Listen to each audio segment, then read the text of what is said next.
Hey, I've been talking a bit about mannequins, and it's good to toggle, as I call it, between different types depending on what you're trying to accomplish. So, for example, cylinders, which I talked about a good bit, start people off with cylinders. They are very good for creating these legs. Depth, right? Now, another one that is good for putting muscles over is the skeleton, right? But there's another one that I use quite a bit if there's going to be some folding of limbs going on. And I call this one the triangular mannequin. And I haven't really seen this one anywhere. So you can see here upper body drawn with cylinders or bone structure. What we have here with triangles, that's the upper body, and that's the lower body. Now see what I've done is I've twisted the lower body around,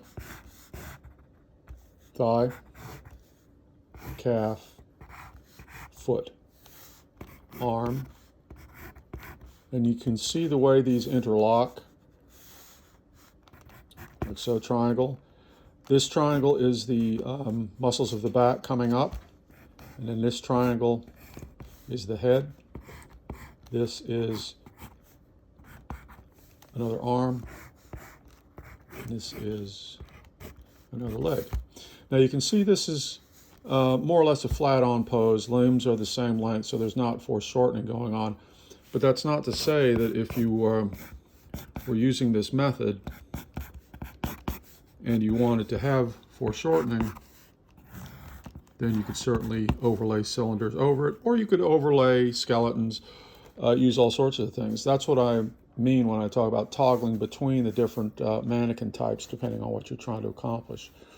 So here with this one, chest mass, which is basically the bony structure, right? Now I do something with this which I basically call outline. And you know, we all kind of know what an outline is. An outline is a profile of a face, for example, but there's also profiles of bodies. And it in a way it can be easy to do, and you have to be a little confident and be aware that it's actually simpler than you might think. So follow this down, down, boom, boom, boom, right? Here's one, boom, boom, boom, boom, like so. This leg, like this. And it'll come in, and the other ones.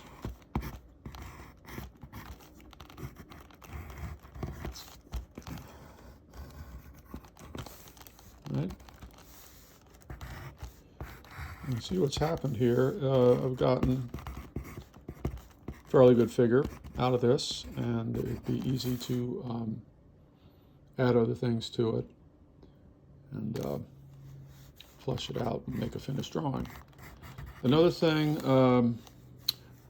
I would like to mention is when you have the shoulder joints and the hip joints, like so, if the figure was flat on, you can more or less think of them as a plane, right? Well, the hips from the side, it's the chest that tends to poke out more this way. So you'll notice when I'm doing figures and I put the rib cage in first, I make it jut out somewhat. Pelvis, not so much, right?